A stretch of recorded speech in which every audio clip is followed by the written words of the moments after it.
네, 다 같이 평화 인사를 나누겠습니다. 하나님의 평강이 예배드리는 모든 분들에게 가득하시길 바랍니다. 네, 서로 돌아보시면서요.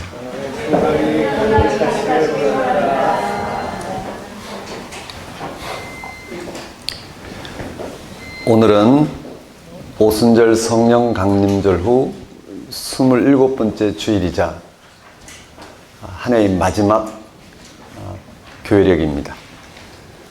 예수님은 빌라도 총독이 당신이 유대인의 왕이냐 하고 물었을 때 다음같이 대답하셨습니다. 내 나라는 이 세상에 속한 것이 아니니라. 만일 내 나라가 이 세상에 속한 것이었더라면 내 종들이 싸워 나로 유대인들에게 넘겨지지 않게 하였으리라. 이제 내 나라는 여기에 속한 것이 아니니라. 예수님은 어떤 나라의 왕일까요? 그의 나라는 어디에 있을까요? 십자가에 처형당한 자가 왕이란 말이 가능할까요? 예수의 나라는 생명의 나라입니다. 죄가 아니라 의의 나라입니다. 영원한 안식이 있는 나라입니다. 구원의 나라라고도 할 수 있고 하나님 나라라고도 할 수 있습니다. 죄가 무력화되는 나라입니다. 여기서 죄는 하나님을 하나님으로 인정하기보다는 자기가 신의 자리에 올라서겠다는 야망을 가리킵니다. 거친 표현으로 돈을 최고의 가치로 여기는 것이 바로 죄입니다. 그 결과는 죽음입니다. 종교적인 군중과 정치적인 빌라도 모두 예수가 생각하는 생명의 나라가 무엇인지를 전혀 이해하지 못했습니다. 그런 세상에서 그들의 세상에서 예수는 왕도 아니고 그리스도 아닙니다. 대신에 예수님은 자신의 십자가의 죽음도 불사하면서까지 현재 우리의 삶에 함께 하시는 하나님 나라가 구원의 능력, 생명의 능력임을 보이셨습니다. 그리고 우리를 그의 나라로 불러주셨습니다. 이를 실제로 알고 믿는 사람은 현재 자기의 삶에 현현하시는 하나님 나라에 의해 이 세상에서 생명을 잃지는 않을까, 세상으로부터 외면받지 않을까, 인생이 실패할까, 무엇을 먹고 살까 하는 염려로부터, 즉 죄와 죽음으로부터 해방됩니다. 예배는 예수 그리스도에서 성취된 하나님 나라가 구원의 능력으로 오늘 우리와 함께 하신다는 사실에 집중하는 시간입니다. 예배는 십자가에 신 예수를 통해서 영이신 하나님이 우리와 함께함으로 먹고 마시는 삶에 염려하고 있는 우리를 하나님의 고유한 능력으로 해방시키고 하나님의 생명으로 충만한 삶을 알아보고 그 가운데 살아가게 하시는 가장 적극적인 손길을 맛보는 시간입니다. 다 같이 성령 강림절 후 27번째 주일이자 마지막 교회력 주일을 성부와 성자와 성령의 이름으로 드리겠습니다.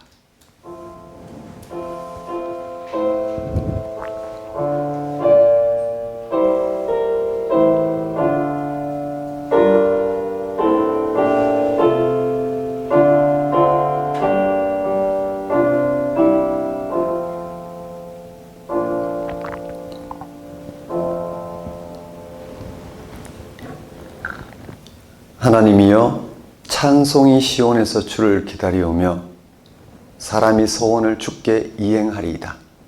기도를 들으시는 주여, 모든 육체가 주께 나아오리다. 죄악이 나를 이겼사오니 우리의 허물을 주께서 사하시리이다. 주께서 택하시고 가까이 오게 하사 주의 뜰에 살게 하신 사람은 복이 있나이다. 우리가 주의 집 곧 주의 성전의 아름다움으로 만족하리이다. 우리 구원의 하나님이시여, 땅의 모든 끝과 먼 바다에 있는 자가 의지할 주께서 의를 따라 어미하신 일로 우리에게 응답하시리이다. 주는 주의 힘으로 산을 세우시며 권능으로 띠를 띠시며 바다의 설렘과 물결의 흔들림과 만민의 소욕까지 진정하시나이다. 땅끝에 사는 자가 주의 징조를 두려워하나이다. 주께서 아침 되는 것과 저녁 되는 것을 즐거워하게 하시며 땅을 돌보사 물을 대며 심히 윤택하게 하시며 하나님의 강에 물이 가득하게 하시고 이같이 땅을 예비하신 후에 그들에게 곡식을 주시나이다. 주께서 밭고랑에 물을 넉넉히 대사 그 이랑을 평평하게 하시며 또 단비를 부드럽게 하시고 그 싹에 복을 주시나이다.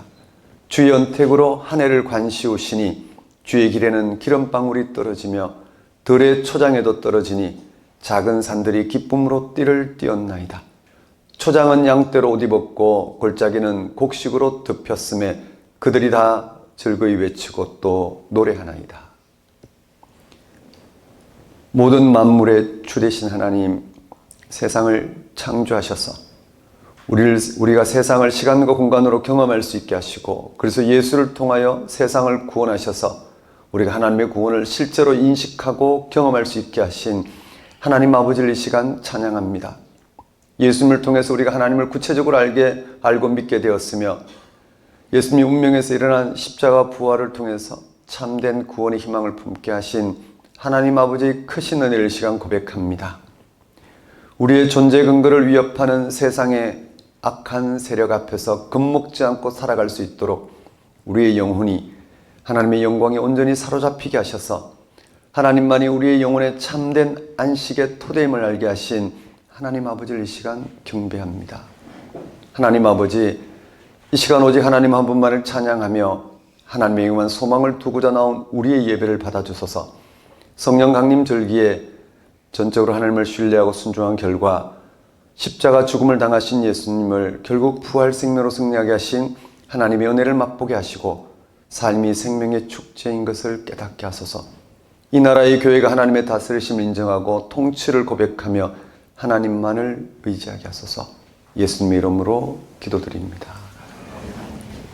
다 같이 경배의 찬송 10장 찬양 드리겠습니다.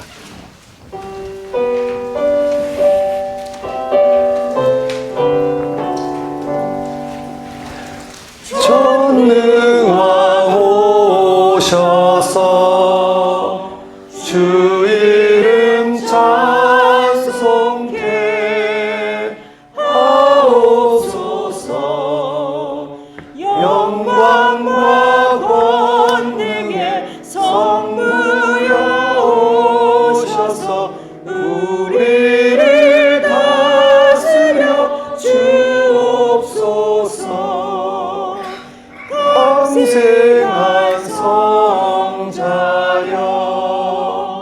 오셔서 기도를 들으소서. 택하신 백성들 복 내려 주시고 거룩한 마음을 주옵소서. 위로의 주 성령 오셔서 큰 증거 주옵소서.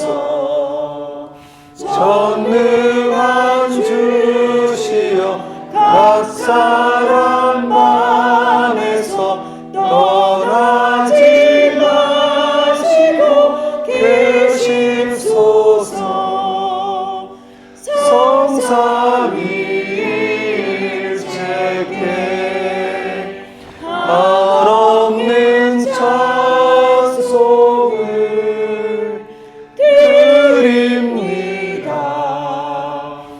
존귀한 주님을 영광 중 배우고 영원히 모시게 하옵소서.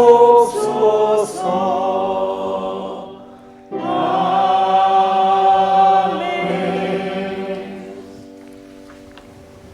다 같이 사도신경으로 신앙 고백하시겠습니다. 나는 전능하신 아버지 하나님 천지의 창조주를 믿습니다. 나는 그의 유일하신 아들 우리 주 예수 그리스도를 믿습니다. 그는 성령으로 잉태되어 동정녀 마리아에게서 나시고 본디오 빌라도에게 고난을 받아 십자가에 못 박혀 죽으시고 장사된 지 사흘 만에 죽은 자 가운데서 다시 살아나셨으며 하늘에 오르시어 전능하신 아버지 하나님 우편에 앉아 계시다가 거기로부터 살아있는 자와 죽은 자를 심판하러 오십니다. 나는 성령을 믿으며 거룩한 공교회와 성도의 교제와 죄를 용서받는 것과 몸의 부활과 영생을 믿습니다. 아멘. 이 시간은 참회의 시간입니다.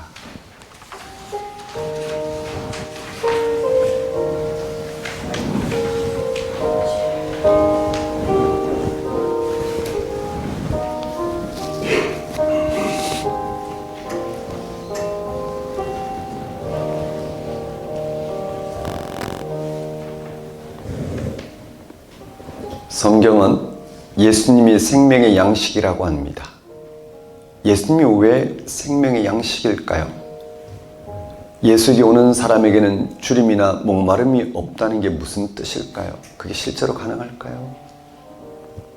성경은 예수님을 생명이라고 표현했습니다. 그런 표현들은 곳곳에 나옵니다. 나사로가 죽었을 때 예수님은 그 집을 방문하여 마르다에게 이렇게 말씀하셨습니다. 나는 부활이요 생명이니 나를 믿는 자는 죽어도 살겠고 무릇 살아서 나를 믿는 자는 영원히 죽지 아니하리니 이것을 네가 믿느냐? 예수님을 믿는 사람도 사실은 죽습니다. 먹지 않으면 배가 고프고 병들면 고통스럽습니다. 실직을 하거나 사업이 안 되면 불안합니다. 그런데도 예수님을 믿으면 배고픔도 없고 갈증이 없다고, 즉 생명으로 충만하다고 말할 수 있을까요? 여러분, 여기서 말하는 생명이 영혼의 문제라는 사실을 이미 알고 있을 것입니다. 영혼이 배부르면 다른 삶의 조건이 어렵다 하더라도 삶이 풍요로워집니다. 영혼이 빈곤하면 삶의 조건이 화려해도 삶이 피곤합니다. 이런 말은 공자말로 들릴 수 있습니다. 그래도 그 사실 자체가 중요하기도 하고 그 사실을 듣는 것에 머물지 말고 실제 삶의 능력으로 삼아야 하기에 반복해서 언급할 수밖에 없습니다. 영혼이 풍요롭다는 말은 삶에 대한 토대가 탄탄하다는 뜻입니다. 그 탄탄한 토대는 하나님과의 관계에서 주어집니다. 그래서 예수님은 내 아버지께서 너희에게 하늘로부터 참떡을 주신다고 말씀하셨습니다. 그 참떡, 참 양식이 예수님이십니다. 예수님이 우리의 영혼을 풍성하게 살리는 참떡이란 말씀은 일부 사람들에게 실감나지 않을 수 있습니다. 실감이란 말은 실제로 자기의 삶을 끌어가는 대상에 대한 확실한 느낌입니다. 삶에 대한 태도에서 이 실감이란 건 중요합니다. 성경 기자를 비롯해서 예수님의 제자들과 초기 기독교인들은 예수야말로 우리의 생명을 충만하게 하는 존재라는 사실을 실감했습니다. 성경이 반복해서 예수는 생명이라고, 그를 믿으면 영생을 얻는다고 주장한 이유가 바로 여기에 있습니다. 우리에게 예수는, 그리고 예수의 운명과 그에게 일어난 사건은 우리의 삶의 참 현실입니다. 그것을 실감한다는 뜻입니다. 그런 실감의 하나를 말씀드린다면 예수는 우리에게 자유의 원천입니다. 자유는 자기가 마음먹은 대로 모든 걸 할 수 있다거나 해도 된다는 뜻이 아닙니다. 자유는 오히려 궁극적인 것에 의존함으로써 주어지는 삶의 능력입니다. 요한복음 8장 32절에서 예수님은 진리를 알지니 진리가 너희를 자유롭게 하리라고 말씀하셨습니다. 우리에게 생명을 충만하게 제공하는 힘이 진리입니다. 성경은 예수님이 진리이기에 예수님을 통해서 우리가 자유에 이른다고 말합니다. 예수님은 유대교의 교권과 로마의 정치 권력에 의해 십자가에 처형당했습니다. 의로운 사람이 불의한 힘에 의해 죽임당한 것입니다. 그러나 죽은 지 3일 만에 죽은 자 가운데서 부활하셨습니다. 우리가 예수님의 그 운명을 실감한다면 우리는 그런 일이 일어난다 해도 절망하지 않을 수 있게 됩니다. 예수 제자들은 예수님을 부활 생명으로 경험했습니다. 이 경험은 종말의 날 하나님의 비밀한 생명이 예수님에게서 실현되었다는 인식이자 고백입니다. 우리도 그 제자들의 인식과 고백에 동의합니다. 우리는 예수님의 십자가 부활을 우리의 삶에서 실감합니다. 그것에 근거해서 우리에게 주어진 운명을 헤쳐나가고 있습니다. 우리 기독교 신앙의 형식에 머물러서, 우리는 기독교 신앙의 형식에 머물러서 예수님의 십자가 부활을 실감하지 못할 수 있습니다. 우리에게 중요한 것은 한 기독교인이 예수님에게 얼마나 가까이 갔느냐 하는 것입니다. 근데 한 가지 안타까운 점은 기독교인들이 예수에게 가까이 갈 기회가 많지가 않다는 사실입니다. 예수가 누구인지, 그의 운명에서 어떤 일이 발생했는지에 대해서 알지 못해서 교회 생활에는 알지 못해도 교회 생활에는 큰 지장이 없고 더구나 세상살이에 지장이 없기 때문입니다. 앞으로 이 세상은 점점 더 예수와 상관없는 쪽으로 흘러갈 것입니다. 사랑하는 성도 여러분, 예수님의 운명에서 일어나는 사건에 집중해 보십시오. 그러면 여러분은 줄이지 않고 목마르지 않다는 사실을, 즉 예수가 우리의 생명 충만한 사실을 실감하게 될 것입니다. 한 주간의 삶을 돌아보시면서 우리의 육신은 이미 죽음이란 운명으로 끝납니다. 그래서 벗어날 수가 없습니다. 이 땅에서 아무리 육신의 배부름을 위해 산다 하더라도 우리는 우리의 운명을 바꿀 수 없습니다. 그런 우리의 운명을 십자가 달신 예수를 통해서 하나님이 새롭게 하셨습니다. 십자가 달신 예수를 통해서 영이신 하나님에 의해 우리는 하나님과 연결될 수 있게 되었습니다. 그 하나님이 죽을 우리의 육신의 몸을 저 예수에게 드러난 온전한 하나님의 생명으로 덧입게 하셨습니다. 거기에 근거해서 우리는 육신의 궁핍에도 불구하고 영혼의 만족을 누립니다. 우리는 육신의 삶이 죽음으로 끝나지 않고 그리스도 예수 안에서 하나님과 연결된 하나님의 생명으로 완성된다는 사실을 알아본 우리는 하루 한 끼 식사도 우리는 만족합니다. 노후가 어떻게 될지 우리는 죽음이 극복되는 생명을 덧입음으로 우리는 걱정하지 않습니다. 우리의 매 순간은 생명 충만함을 누리는 가장 극적인 순간입니다. 이런 순간을 맞이할 수 있도록 하나님께 회개와 간구를 드리도록 하십시다.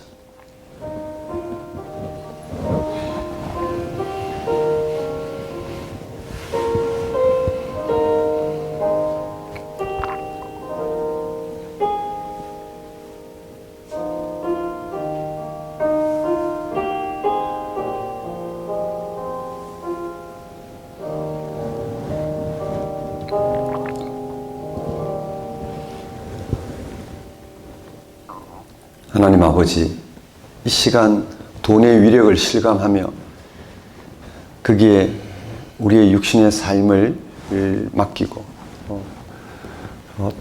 거기에 따라 행불행을 우리가 예측하며 그렇게 사는 우리의 삶이 결국 그것으로도 충분하지 못할 뿐만 아니라 죽음으로 속절없이 끝난다는 사실 앞에서 십자가 달신 예수를 통해 영이신 하나님의 생명을 덧입게 했던 사실, 그것이 예수에게 드러났을 뿐만 아니라 2000년 기독교가 실감하였고 오늘 우리가 실제로 실감하는 생상 현실로 임하였다는 사실, 거기에 붙들려 그 무수에도 흔들리지 않고 하나님의 생명 충만함으로 우리의 육신의 필요를 극복할 뿐만 아니라 우리가 해결할 수 없는 우리의 육신의 죽음조차 극복되는 이 생명 충만한 삶을 소망하며 살아갈 수 있도록 인도해 주옵소서.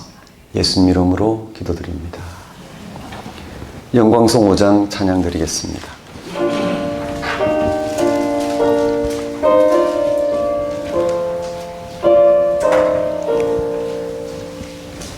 이 천지간 만물들아 복 주시는 주여와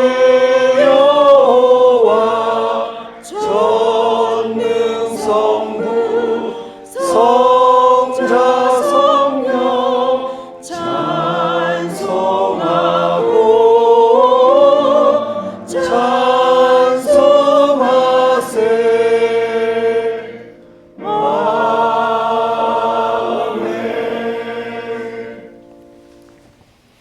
이 시간은 봉헌 시간입니다. 봉헌 찬송 68장 찬양 드리면서 준비한 예물 하나님께 봉헌하도록 하겠습니다.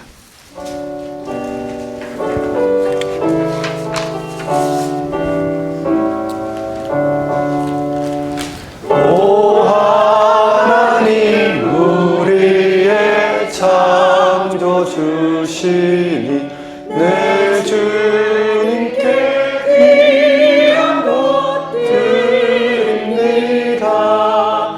내 주께만 엎드려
주시니 주 하나님을 높이 찬양하네.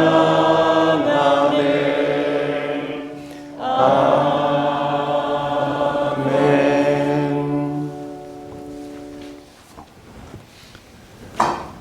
생명의 궁극적인 근원이신 하나님, 모든 피조물을 다시 살리시는 하나님의 영광이 우리가 살고 있는 온 세상에 가득합니다.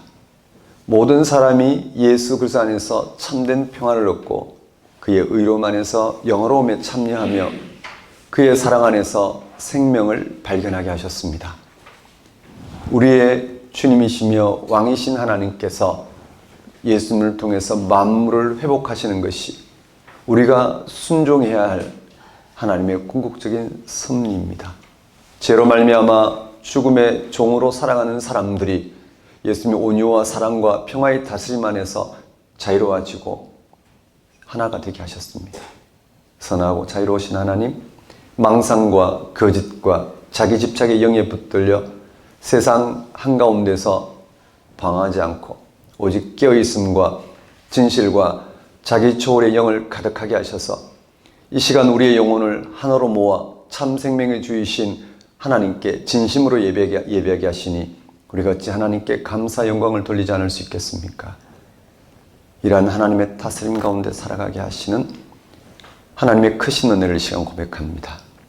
우리의 모든 필요를 채우신 하나님께 감사와 영광을 돌리는 것은 우리의 마땅히 행할 바이며 또한 지극한 기쁨을 알고 하나님 앞에 들고 나온 우리의 이 예물과 헌신을 받아주소서.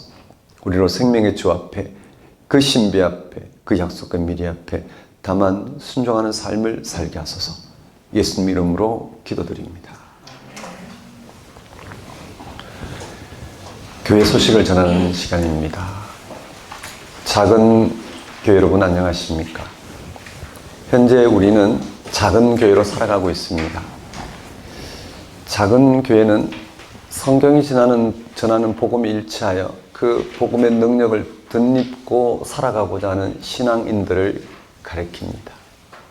실제 복음을 통하여 우리를 구원하신 하나님의 구원에 참여한 삶을 살고자 하는 신앙인들 말입니다. 그래서 우리는 교회의 영광스러움을 우리의 불의함으로 가리지 않으려고 합니다. 교회의 영광스러움을 우리 온전히 알아보고 그게 참여함으로써 정말 만물을 충만하게 하신 이의 그 충만을 온몸으로 받아들이고 반사하며 살아가고자 합니다. 우리는 부족해도 그럴 수 있습니다. 세상이 아무리 다른 것을 주장한다 하더라도 우리는 예수 안에 일어난 하나님의 구원 생명을 우리는 붙들고 실험하며 그 생명이 도래하고 있다는 것, 그 생명이 모든 인류의 생명으로 약속되었을 뿐만 아니라 우리가 맛보고 있고 그것은 하나님의 시간 안에서 곧 성취될 것이라는 사실, 우리는 그걸 붙들고 실험합니다. 아무리 비현실적으로 보이더라도 우리에게 현실은 예수님에게 드러난 하나님의 구원입니다. 아니 그것만이 현실이 되어야 된다는 사실을 우리가 붙들고 실험합니다. 왜냐하면 거기에서 우리 모두가 산자나 죽은 자나 우리 모두가 온전해지기 때문입니다. 이런 것을 붙들고 살아가는 삶 자체가 이미 만족하는 삶이요 소망 있는 삶입니다. 그런 삶을 꿋꿋하게 살아내셨으면 좋겠습니다. 그 길은 성경이 전하는 복음을 성경이 전하는 방식으로 올곧게 알아보는 것입니다. 그리고 우리가 그런 하나님께 지금 우리 운명을 맡기고자 드리는 예배입니다. 여러분에게 성경보 예배가 정말 여러분을 세상에 나게 하신 것처럼 또 예수 안에서 여러분을 구원하신 사건처럼 성경 공부와 예배를 통해서 정말 거기에 집중해서 여러분의 삶을 대하시는 그런 과정이 되셨으면 좋겠습니다. 작은 교회 예배 안내입니다. 1부 주일 예배, 주일 오전 9시 예배, 지금 드리는 예배입니다. 2부 주일 예배는 작은 교회에 함께하는 다음 세대 예배, 주일 오전 11시 예배입니다. 그리고 12월 5주간 예배 안내인데 주보를 참고해 주시면 되겠습니다. 네, 그럼 오늘 우리에게 주신 하나님 말씀 보겠습니다.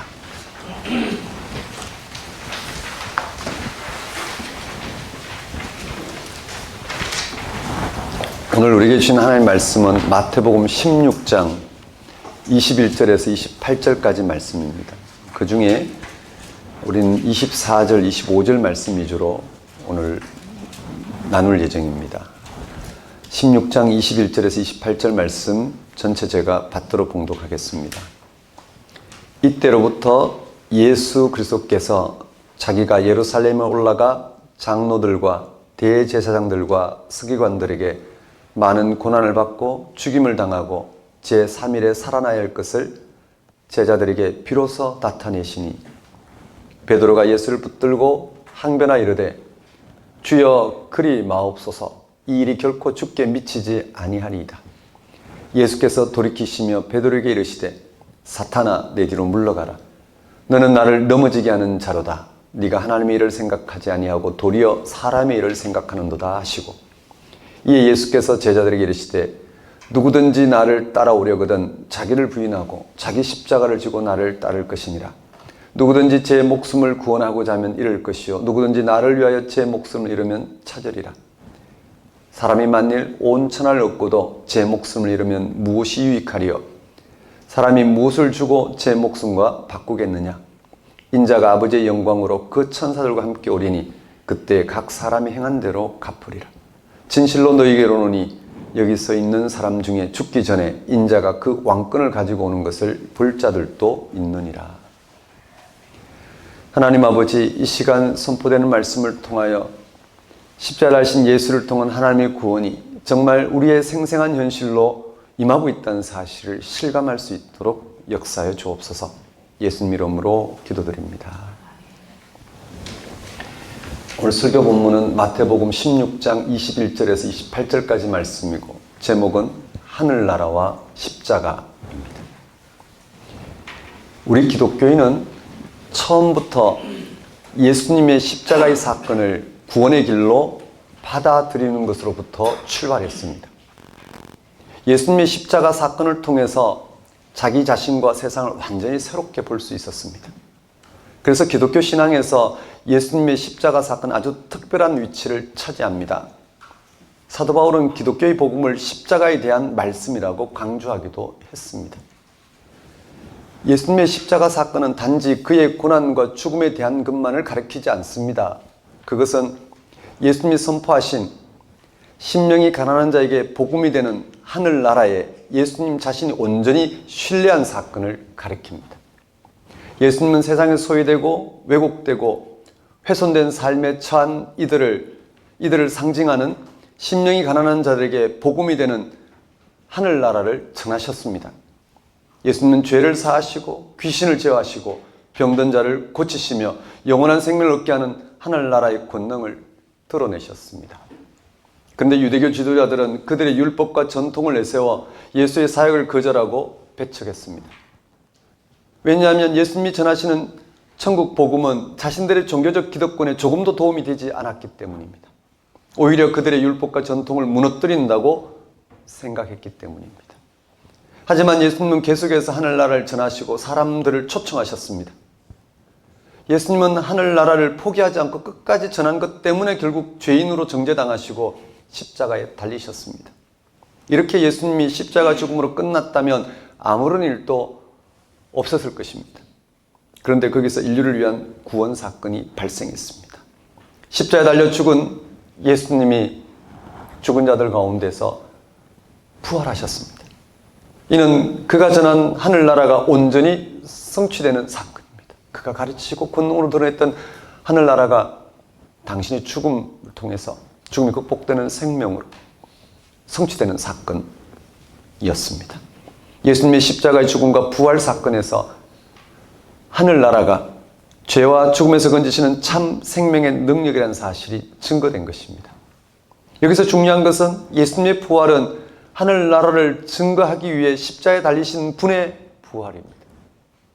이 사실을 분명하지 않으면 구원의 깊이를 오해하게 됩니다. 우리를 구원하시는 하나님의 능력이 역사하는 그 깊이를, 하나님의 사랑이 나타나는 그 깊이를 잘못 헤아리게 됩니다. 그 깊이는 하나님이 인간을 용서해 주는 것이며 모든 인간을 새롭게 해주는 것입니다. 아무런 대가 없이. 하지만 하나님만이 지불할 수 있는 값비싼 대가를 지불하심으로 우리를 용서하시고 죽음에 극복된 생명을 베푸시는 곳이 바로 십자가 사건입니다. 이렇듯 우리 기독교의 구원은 예수님의 십자가 사건과 절대적인 관계가 있습니다. 그렇다면 우리는 예수님의 십자가의 사건에서 실제로 구원을 경험하고 있을까요? 거기서 우리의 죄를 용서해 주시고 죽음이 극복되는 생명을 베푸시는 구원을 경험하고 있을까요? 그냥 교리적으로, 신앙적으로 그렇다고 여기는 것 말고 실제로 예수님의 십자가 사건에서 죄와 죽음이 극복되는 구원을 실감하고 있을까요? 만일 그렇지 못하다면 무엇이 문제일까요? 십자가 사건이 아무런 효력이 없었을까요? 아니면 우리에게 무슨 문제가 있는 것일까요? 오늘 설교 본문 24절은 다음과 같이 전합니다. 24절을 보십시오. 이에 예수께서 제자들에게 이르시되 누구든지 나를 따라오려거든 자기를 부인하고 자기 십자가를 지고 나를 따를 것이니라. 이 말씀의 핵심은 예수를 따르려면 자기 십자가를 져야 한다는 것입니다. 여기서 자기 십자가를 진다는 것은 액면 그대로 자기 목숨을 바쳐야 한다는 말씀입니다. 우리가 이 말씀을 얼마나 진지하게 듣고 있을까요? 만약 우리가 이 말씀을 실제로 진지하게 듣는다면 이 말씀의 냉정한 요구 앞에 우리는 굉장히 당혹스러울 것입니다.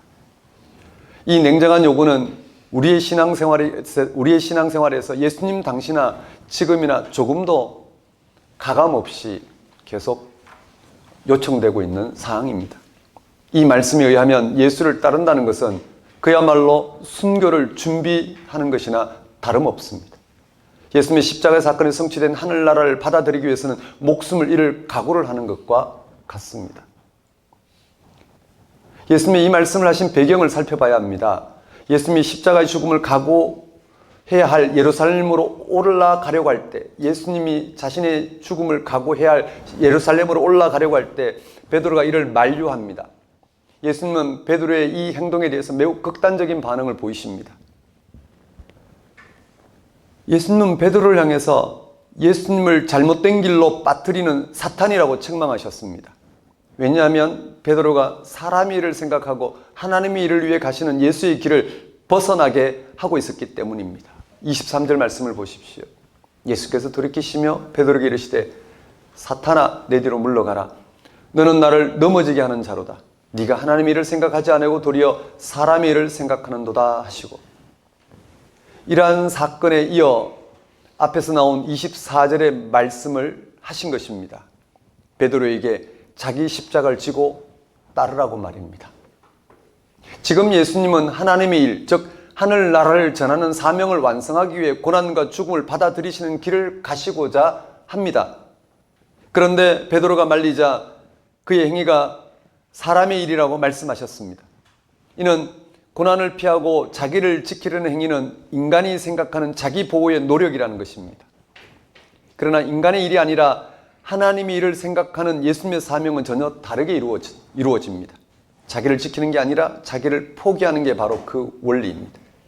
예수님은 십자가를 지라는 말씀을 통해서 자신이 가야 할 그 길의 원리를 제자들에게 천명하셨습니다. 그것이 바로 생명을 얻게 하는 길임을 제시한 것입니다. 그렇습니다. 예수님은 제자들에게 생명을 얻는 길을 분명히 제시한 것입니다. 즉 고난을 피하고 자기를 지키는 노력은 자기를, 생명을 잃어버리게 하고 자기를 부인하고 포기함으로써만 자기 자신을, 참된 생명을 얻게 된다는 것입니다.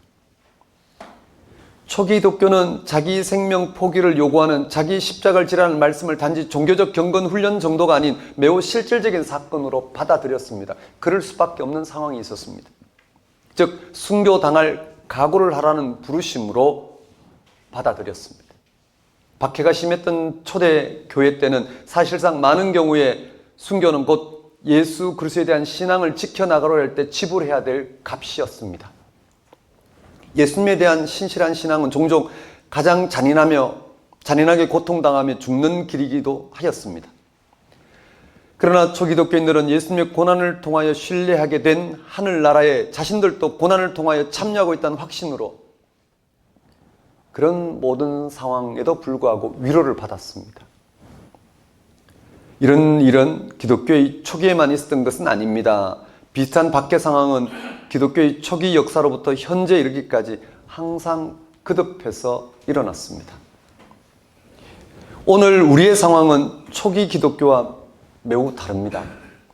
최근에 기독교가 세상으로부터 비난을 받고 무시당하고 있지만 기독교의 신앙 고백 자체가 박해를 받지는 않습니다. 기독교 신앙을 갖는 것 때문에 박해와 순교를 강요당하지 않는다는 말입니다. 이미 제도권 안에 들어와 있는 기독교는 세상의 요구 대신에 기독교 신앙의 본질을 추구하는 것 때문에 생명의 위협을 느끼는 상황은 아닙니다. 따라서 예수님이 말씀하실 때의 상황이 현재 우리와는 잘못 다릅니다. 또한 기독교 신앙을 고백하는 것만으로 순교를 당하던 초기 기독교 시대와 오늘 우리의 시대는 아주 다릅니다. 예수님과 초기 기독교 순교의 시대에 예수님을 따르기 위해 감당하도록 주어진 십자가를 지라는 말씀이 오늘 우리에게는 무엇과 같은지 우리는 확인할 필요가 있습니다. 오늘날 우리는 특별한 경우가 아니면 초기 기독교가 당한 순교의 운명을 당하지 않습니다.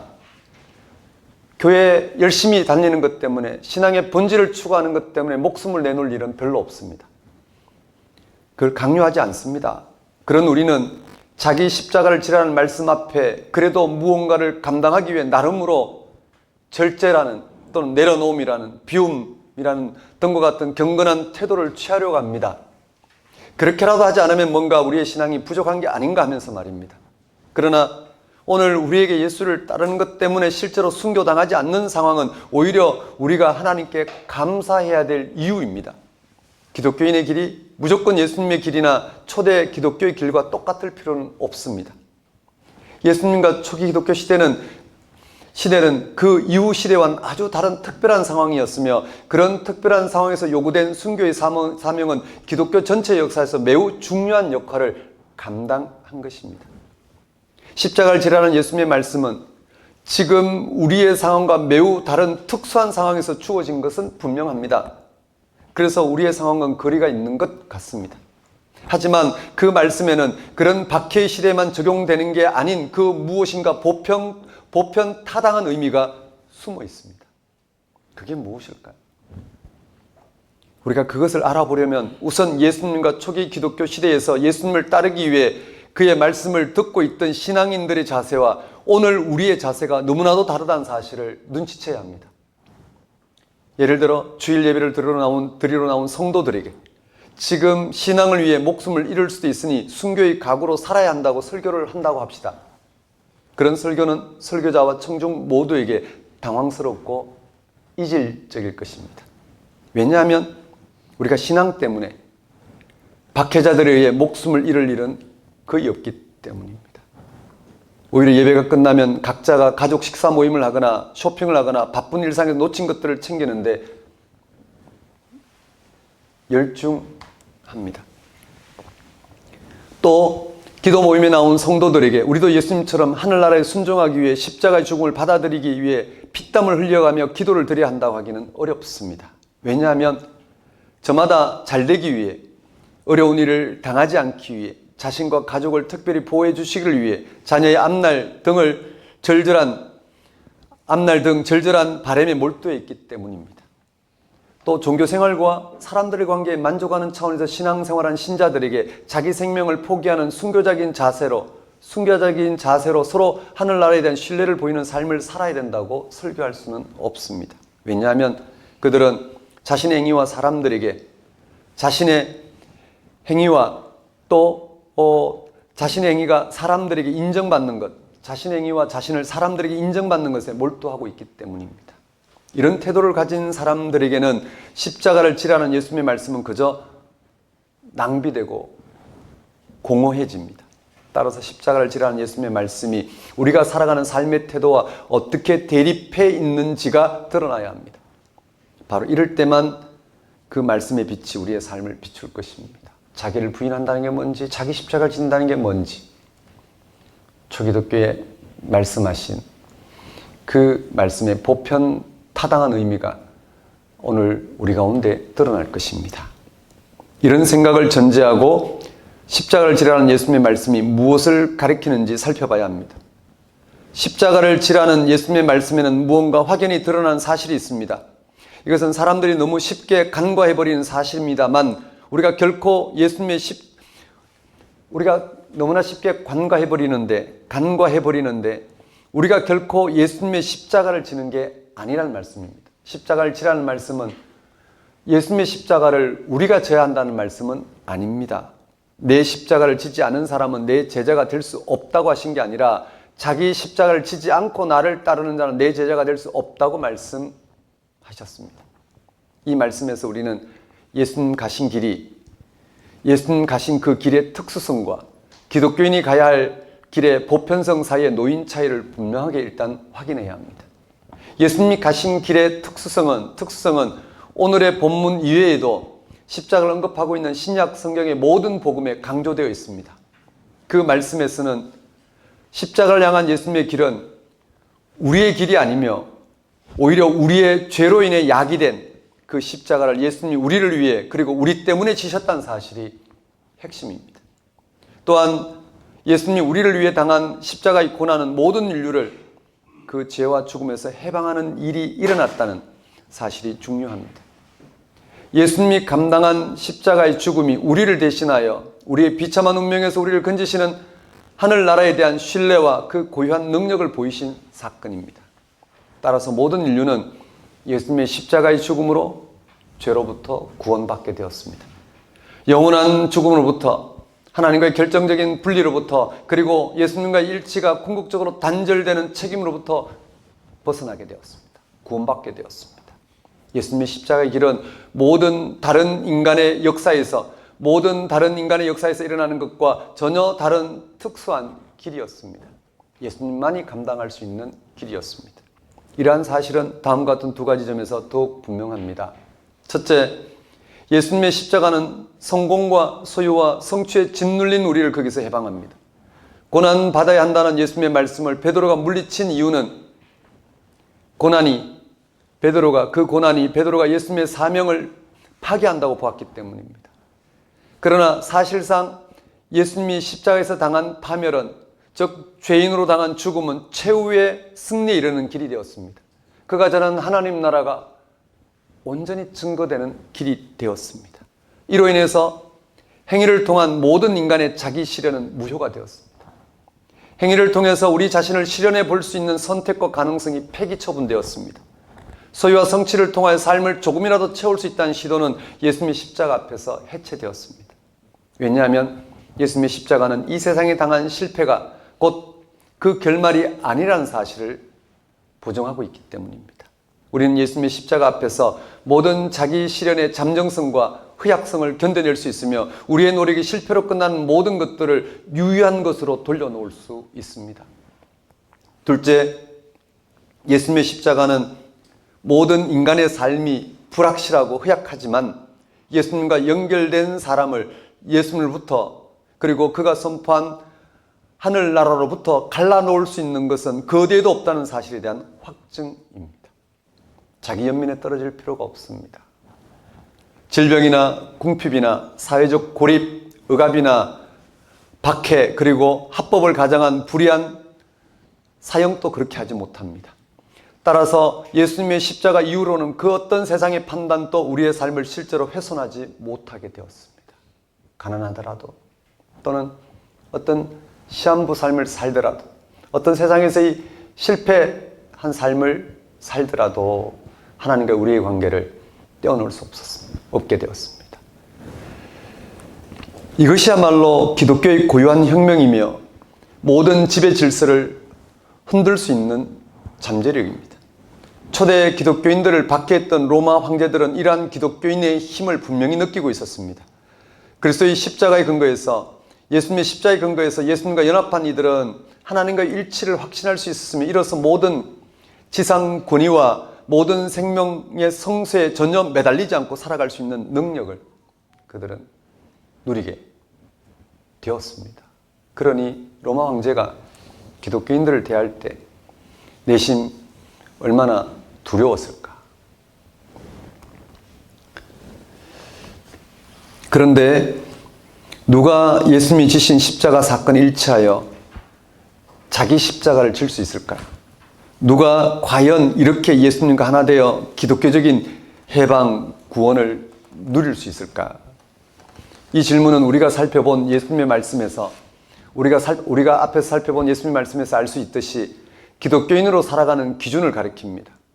우리는 앞에서 우리 기독교인이 예수님의 십자가를 지는 게 아니라는 것을 살펴봤습니다. 우리는 예수님의 십자가를 질 수가 없습니다.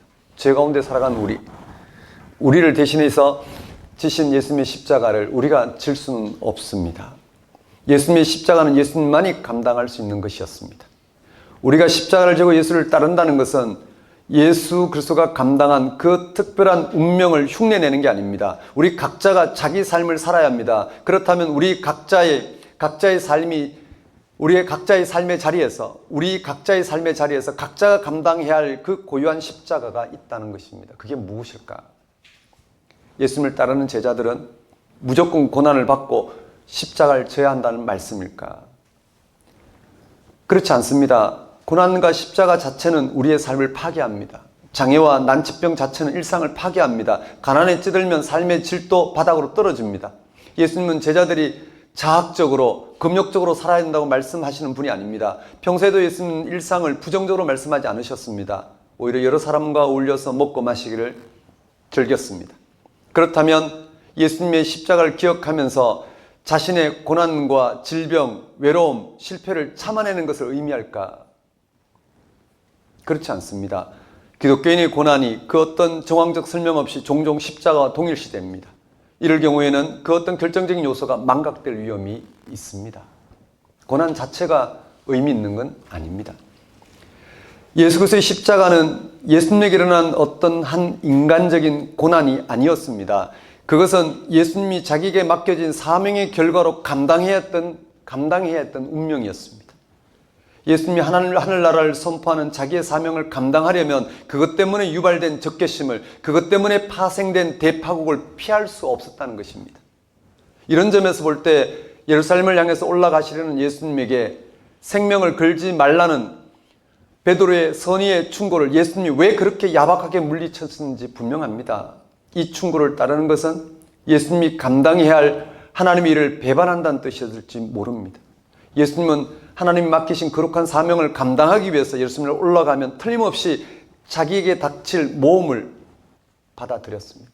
예수님이 하늘나라를 세상에 온전히 전하기 위해서 예루살렘으로 올라가야만 하셨고, 예루살렘에 올라간다는 것은 거기에 따른 대가를 지불해야 된다는 것을 예수님은 알고 받아들였습니다. 그래서 그는 자기 생명을 구하려는 자는 그것을 잃을 것, 즉 자기 사명을 배신하는 자는 자기 생명을, 그 생명의 의미를, 자기 자신을 잃을 것이라고 말씀하신 것입니다. 우리는 모두 예수님의 십자가를 받아들이고 하늘나라에 전적으로 의존하는 삶을 살아갑니다. 그것이 우리의 사명입니다. 그 사명과 연결된 모험을 받아들이고 자기를 포기하는 것이 곧 자기 십자가를 지는 것입니다. 공허하게 지는 것이 아니라, 또는 십자가를 지는 것 자체가 의미가 있는 것이 아니라, 십자가를 지신 예수를 통해 드러난 하늘나라, 죄와 죽음에서 오늘 우리를 해방시키는 그 하나님의 구원을 받아들이고 거기에 일치해 살아가고자 하는 이 사명 때문에 겪을 수밖에 없는 사건이 바로 자기 십자가입니다. 자기 삶에 주어진 특별한 삶을 감당하기 위해서 필연적으로 따라오는 결과와 모험을 받아들이고 자기 삶을 그런 일에 과감하게 걸어두는 사람만이 예수님의 제자가 될 수 있습니다. 십자가를 지고 예수를 따르는 기독교인이 될 수 있습니다. 말씀의 일꾼이 될 수 있습니다. 여기서 십자가는 인간이 자기를 실현해 보려다가 부닥친 한계로 이해하면 좀 곤란합니다. 그뿐만 아니라 자기 일을 성취하려는 모든 행위가, 그리고 그런 일들 때문에 벌어지는 모든 모험이 십자가를 향한 예수님의 길과 상응하는 건 아닙니다. 십자가는 자기 실현이 아니라 자기 사명과 관련되어 있습니다. 다시 말씀드립니다. 십자가는 자기 실현이 아니라 자기 사명과 관련됩니다. 분명히 인간을 위해 헌신하는 선한 일이라 해도 그 모든 것이 생명을 얻는다고 약속해 주지는 않습니다. 우리가 자신을 포기하는 행위에서 생명을 얻을 수 있는지 아닌지는 우리의 생명을 어디에 걸어두는가에 달려 있습니다. 아무리 주를 위해서 열심히 헌신한다 하더라도 그것으로 십자가를 지는 것은 아닙니다. 오직 십자가를 지신 예수에게만 하늘나라의 생명을 붙들고 그 생명에 참여하고 그것을 드러내고자 하는 분투 속에서 이루어지는 것입니다. 여기서 중요한 것은 예수님의 사명에 참여한다는 사실입니다.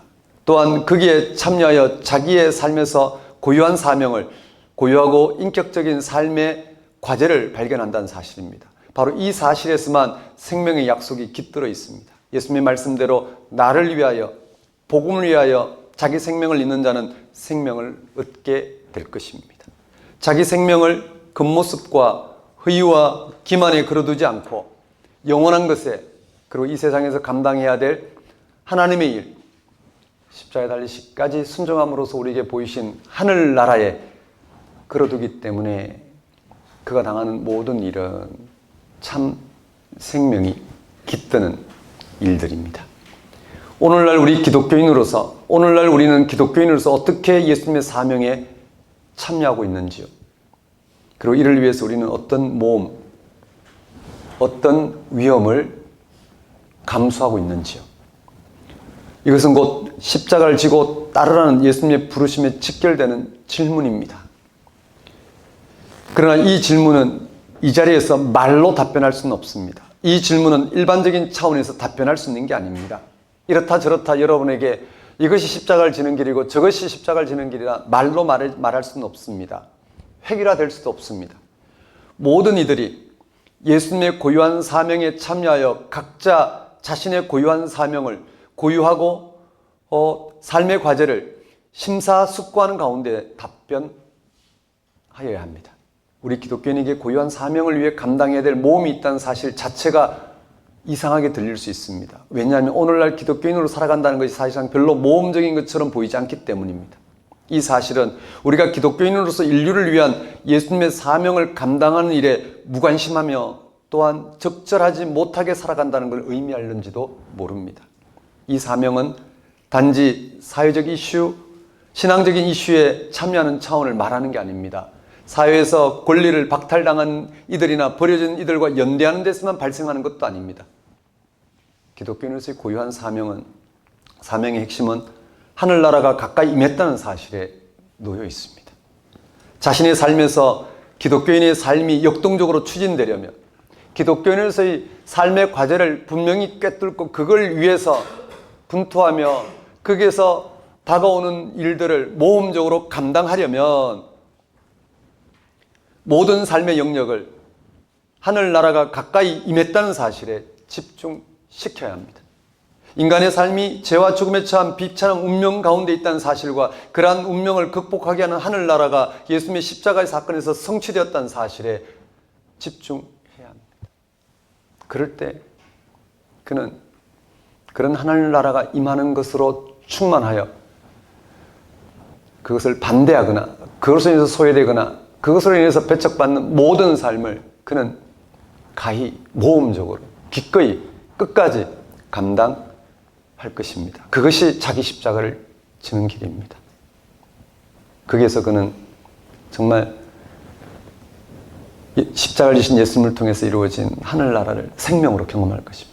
그 생명이 나와 세상에서 가장 비참한 인생에게도 똑같이 임하고 있다는 사실 앞에 용기를 얻고 그는 그 비참한 인생을 향해서라도 자기의 삶을 기꺼이 하늘나라의 생명에 일치시키는 방식으로 감당할 것입니다. 그런 고난은 생명을 얻는 고난이 될 것입니다. 인간의 삶에 속한 근본적인 주제는 사회적 현상을 비판하는 것으로 해결되지 않습니다. 기독교 신앙을 그저 비판하는 것으로 해결되지 않습니다. 이 인간성, 거짓 인간성을 비판하는 것으로 해결되지 않습니다. 세상이 왜 이런지 비판하는 것으로 조금도 해결되지 않습니다. 인간 삶에 속한 근본적인 주제는 하늘나라가 되어야 합니다. 인류에게 이루어져야 할 진정한 일치에 대한 최고의 상징은 역시 하늘나라입니다. 따라서 하늘나라가 인류의 새로운 희망이라는 사실을 드러내는 교회의 고유한 사명을 감당하기 위해서는 먼저 예수님의 십자가 사건에 교회가 먼저 참여해야 합니다. 그 길이 지금 드리는 예배이고 또 그 길이 한 주에 한 번씩 우리가 참여하는 성경 공부이고 그 길이 거기서 우리가 적극적으로 나누는 나눔입니다. 그리고 다음 세대를 향한 하늘나라에 대한 답변을 준비하고 소통하는 작업입니다. 거기서 우리 기독교인들은 예수님의 죽음과 부활을 통해 보이신 하늘나라에 대한 신뢰로 우리는 하나가 됩니다. 그 고유한 사명을 감당하는 데 있어서 어떠한 어려움도 우리는 어떠한 어려움도 주저하지 않고 맞서 우리에게 주어진 고유한 사명을 감당하는 기쁨으로 여길 것입니다. 거기서 우리는 예수님의 죽음과 연결되어 우리는 거기서 예수님의 죽음과 연결되어 우리의 비참한 운명에서 해방되고 하나님의 영원한 생명에 참여하는 희망을 얻습니다. 그 희망이 충만한 방식으로 우리는 얻게 됩니다. 사랑하는 성도 여러분, 예수님은 결국 우리를 위해 십자가를 지셨습니다. 그는 자신의 생명을 하나님께 순종하는 데 바쳤습니다. 그런데 그것은 곧 우리를 위한 것입니다. 우리의 구원을 위한 것, 하나님과 분리되는 모든 것을 돌파해서 하나님과 그 생명과 우리가 하나가 될 수 있도록 하기 위한 것입니다. 예수님은 이를 위해 살았고 이를 위해 감당해야 될 것을 감당하셨습니다. 그것이 그의 십자가의 죽음입니다. 그래서 우리는 예배에 참여하면서 예수님의 사명에 참여한다는 사실을 확인합니다. 예수님이 자신의 사명에 신실하기 위해서 그가 받아들인 십자가를 기억하면서 말입니다. 그런 우리는 이 역사 안에서 벌어지고 있는 모든 비참한 일에도 외면하거나 절망하지 않고 거기서 해방되는 삶의 능력과 희망을 맛보고 그 길을 세상에 제시합니다. 그것이 우리 기독교인의 삶이자 자기 십자가를 지는 고유한 사명입니다. 이 한 주간 또 우리를 위해 십자가를 지신 그 예수님의 사명을 깨닫고 그 사명에 참여함으로써 오늘 우리를 향한 특별한 사명, 고유한 사명을 감당하시는 한 주가 되셨으면 좋겠습니다. 정말 십자가 달신 예수를 통해서 영이신 하나님이 하나님과 연결되어 하나님의 생명을 덧입게 하신 이 놀라운 사건이 우리 어떤 상황에도 또 세상 인류의 어떤 비참한 상황에도 참된 희망이 된다는 사실을 붙들고 그것을 드러내며 거기서 당하는 모든 일을 참고 견디며 그렇게 우리의 고유한 사명을 감당할 수 있다면 우리는 우리의 영혼을 충만하게 할 예수님이 십자가를 지심으로써 이루신 그런 하나님의 구원을 우리는 언제까지나 가장 분명한 방식으로 우리는 충만하게 맛보며 이 세상 가운데 흔들림 없이 반사하는 그런 삶을 살게 될 것입니다. 그러셨으면 좋겠습니다. 기도하겠습니다. 하나님 아버지, 오늘 또 마태복음이 전하고 있는 예수님의 가신 길, 그 십자가의 길에 참된 의미를 알게 하셔서 예수님의 십자가를 통해서 이루신 하늘나라의 생명에 우리도 참여함으로 그 생명을 드러내면서 당하는 모든 세상에서의 어떤 어려움에도 불구하고 또 세상의 자랑에도 불구하고 그 하늘 생명을 드러내는 삶을 사는, 즉 자기 십자가를 지고 자기를 부인하는 삶을 사는 이 고유한 사명을 감당할 수 있도록 역사해 주옵소서. 예수님 이름으로 기도드립니다. 다 같이 일어나셔서 결단의 찬송 321장 찬양 드리겠습니다.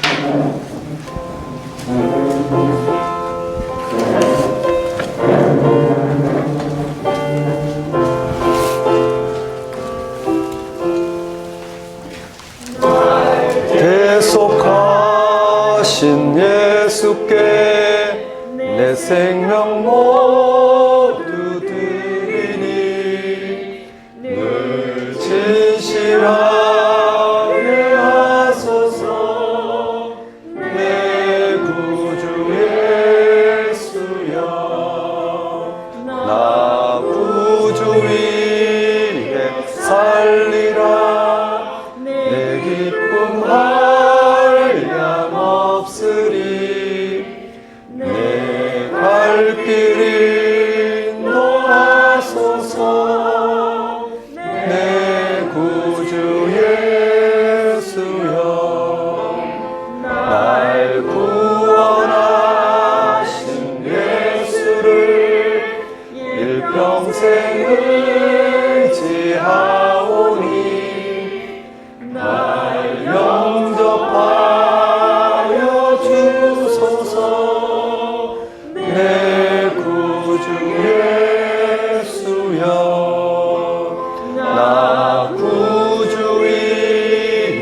살리라. 내 기쁨 한량 없으리.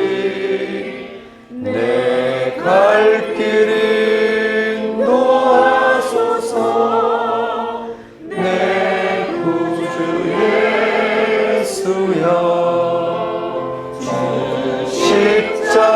십자가에 달리사 날 자유하게 했으니 내 몸과 마음을 주 위에 다스리게 하소서. 나 구주 위에 살리라. 내 기쁨 한량 없으리. 내 갈 길 인도하소서. 내 구주 예수여.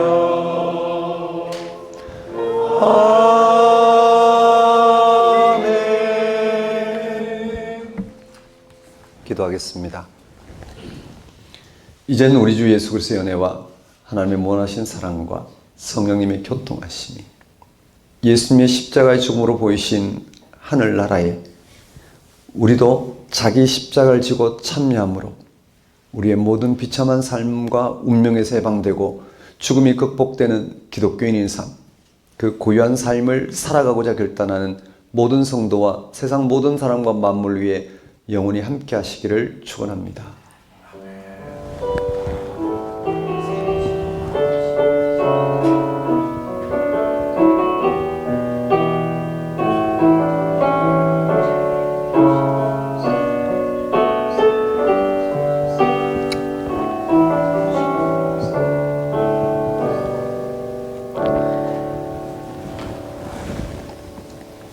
예배를 마치겠습니다.